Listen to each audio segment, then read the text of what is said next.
Hello everyone, how are you? Well guys, this is day 40th of our lockdown vocab series. In this video, I'm going to teach you 5 very important, crucial and valuable words, yeah, so that you can become more expressive, you can stand things in a far better way. Well, the whole sole intention of these videos are to make you successful, yeah.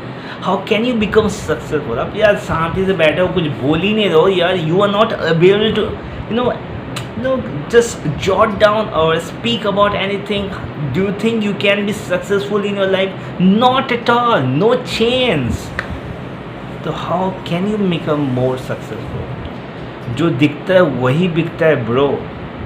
The more you will talk about, the more knowledge you have as far as English is concerned, so basically vocab is concerned, then only you can speak out about anything now. If you don't have the sufficient words, how can you become more expressive in your words, or how can you detail about it, how can you express the things you want to express? यार हिंदी में हम क्यों बोल पाते हैं यार? क्योंकि words की कमी नहीं है. I mean, I don't have the scarcity of words so that I can't. I mean, Hindi में right now I am speaking so fluently just because I have the ample numbers of words. I have good vocabulary to express anything. That's why I'm sounding so fluent in the front of you guys. I mean, are you getting? Understand this thing, yeah. But before that, welcome you all to my channel. Here we go. The first word is vice. क्या मतलब होता है? एक तो ये बहुत common मतलब है, जैसे कि प्रेसिडेंट हो गया, वाइस प्रेसिडेंट हो गया, या कैप्टन बोलते हैं ना, captain Virat Kohli. Vice vice it's not, बहुत मैंने सुना हुआ लोग vice, it's not vice bro, it's vice, VICE, vice captain. या मॉनिटर क्लास में बहुत लोग बहुत ज़्यादा एक्साइटेड होते हैं टू बिकम मॉनिटर यार, लेकिन वो बोलता है यार in my absence I need someone so that he और she can tackle all this things. इसको क्या बोलते हो?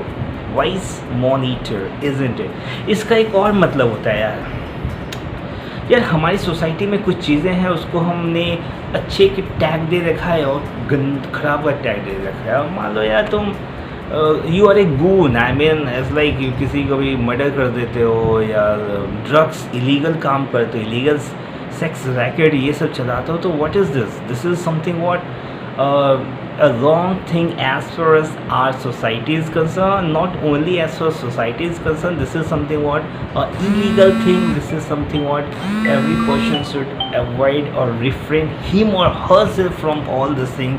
क्योंकि यार ये कहीं से भी सही नहीं है. इस सेंस में भी हम यूज़ करते हैं द वर्ड वाइस, राइट यार. अब इतना तो मुझे बताने की ज़रूरत नहीं है कि हमारी सोसाइटी के नज़र में अब तुम इलीगल सेक्स करते हो, प्रोस्टिट्यूट का रैकेट करते हो, this is, do think this is the right thing? अब तुम क्या करते हो यार? अब मैरिज होता है, मैरिज हम क्यों करते हैं? कि हमें एक बोनाफाइड हमें एक राइट मिल जाता है so that I can sex fuck with any girl means with one particular girl, right? But before sex, before marriage तुम सेक्स करते हो, that is what? That is illegal. That is something what as far as society is concerned, this is not a good thing to do. इससे हमारे character को भी जज करते हैं, right? So इसका मतलब आई थिंक समझ चुके होंगे. Second word is what? Parody, PARODY. क्या मतलब होता है यार पैरोडी का? अब यार फैब 24 फैब को आया था Donald Trump from USA, right. So वहाँ से आया था और हमने जैसे मोदी गया था तो वहाँ पे हाउडी मोदी था, राइट. तो हमने भी कुछ ऐसा ही इंस्पायर्ड होकर हमने यहाँ पे क्या, नमस्ते ट्रम्प. अब नमस्ते ट्रम्प तो ठीक है, अब यार ट्रम्प है, हिंदी तो बोलना थोड़ा मुश्किल होगा ना. Even it is difficult for the Indians itself to speak out about Hindi words, in a more genuine sense, in a more pronunciation जिसको हम कहते हैं, जिसको एक right pronunciation करना. It's not so easy to pronunciate any Hindi words, right?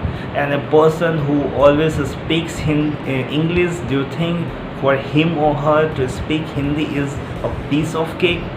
No chance. तो same उसके साथ डोनाल्ड ट्रंप के साथ भी हुआ यार, जैसे कि गुजू रोट नमस्ते चुवाला, ये सब क्या है? आपसे चाय वाला वो बोलना चाह रहा है बेसिकली, लेकिन यार he is not used to with this, इसलिए चुवाला चुवाला गुजरात. अब जैसे मैडी, हम बोलेंगे मोदी मावड़ी.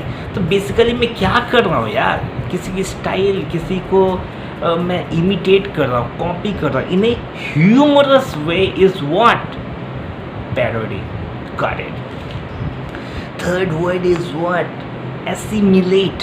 क्या मतलब होता है assimilate? Assimilate, what does it mean bro? अब यार इस दुनिया में आज के टाइम पे इंफॉर्मेशन की कोई कमी है क्या? बुक्स की कमी है क्या? जर्नल्स की कमी है क्या? वेबसाइट्स की कमी है क्या? नहीं यार, आज के टाइम पे मतलब इज़ मोर देन एनफ है. और पता नहीं कितने करोड़ों बन रहे हैं डेली. मैं कहना क्या चाहता हूँ यार, you will find any thing on Google और any of the search engine, but you can't say कि यार, or just having or watching that information is not sufficient. इसके लिए तुम्हें क्या करना पड़ेगा? तुम किसी चीज़ को मान लो, you want to know what is corona, right? अब तुमने कोरोना सर्च आउट किया, उसके बाद उसके बारे में फाइंड आउट कर रहे हैं what is corona, why it's happen, how it's impacting human life. उसके बारे में तुमने नॉलेज गैदर कर लिया और उसको समझ के अंडरस्टैंड कर चुके हो. अब उसके बारे में you have good stuff, good knowledge about it. अब तुम्हें बार बार सर्च करने की ज़रूरत नहीं है. What is corona, what are the benefits, what are the disadvantage, how it affects any human being, because you have sufficient knowledge in your mind. All you just need to use it when it requires. This is what assimilate. अब तुम कोई knowledge समझ गए, understand किया, time लगा के उसको, तुम्हें अच्छी नॉलेज हो गई है, अब तुम्हें बार बार चेक करने की ज़रूरत नहीं है. दिस इज़ व्हाट एसिमिलेट होता है यार. Fourth word is what? Reinforce. क्या ये तुम न्यूज़, अगर न्यूज़ सुनते होगे, न्यूज़पेपर पढ़ते होगे कभी कभी ऐसा, तो मैं reading newspaper is little boring for me as well. I know is boring for you too, लेकिन कभी कभी मान लो देख लिया यार, मतलब और जैसे सीमेंट की बोरी पे दिखा रहता है reinforce your building. What does it mean? क्या मतलब है इसका? क्या मतलब है? Reinforce means to make anything और समथिंग स्ट्रोंगर. अब तुम्हें मान लो यार वोकैब बहुत कम है, hardly you know 50 to 100 vocab, right? अब तुम्हें यार वोकैब आता ही नहीं है. अब तुम सोचे नहीं यार, this is something what I am lacking enough. I mean I don't have sufficient vocab so that I can express my self. अब तुम मेरे वीडियो को देखना स्टार्ट किए और लॉकडाउन में ही तुमने यार सारे वीडियो को देख डाले और तुम्हें अच्छा खासा वोकैब हो चुका है. अब ये वोकैब क्या हो गया? तुम्हारे जो भी तुमने मेरे वीडियोस देखे उससे तुम्हारी वोकैब रीइंफोर्स हो गई है, मतलब स्ट्रॉन्ग हो गई है, isn't it? So this is what reinforce, to strength something और समवन. अब मान लो यार कोर्ट में तुम्हें एविडेंस देना, यू हैव एविडेंस, लेकिन यार वो एविडेंस इतने भी ज़्यादा सॉलिड नहीं दिख रहे हैं, तो तुम क्या करो, उसको रीइंफोर्स करोगे और भी ज़्यादा इंफॉर्मेशन गैदर करोगे या कलेक्ट करोगे, so that you can present yourself in a more strong, in a more wise, in a more sound way. This is what? This is reinforce, right? Last but not the least word is what? Embark.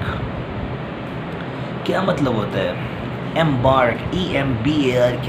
Well, well, embark means अब तुम कोई aircraft या सी नहीं, SIP में तुम board करते हो, this is called embark. Ship हो गया. एयरक्राफ्ट में जब हम बोर्डिंग करते हैं उसको हम कहते हैं व्हाट? एम्बार्कन. इसका एक और मतलब होता है यार, किसी भी चीज़ को इनिशिएट करना, कमेंस करना, स्टार्ट करना, बिगिन करना, सेट अबाउट करना is what? Embark. Delhi metro is going to embark from tomorrow. कल से स्टार्ट होने वाली है. ऐसे तो वो बहुत टाइम से, इज जस्ट एन एग्जाम्पल यार, है ना. So this is me signing off from this video. Have a great day. Take care of yourself and don't forget to subscribe it यार. I am putting so much of effort and you are subscribing is not right. Share करो यार और like करो. Liking is something what you are appreciating my work, right? So this is me signing. Have a great day.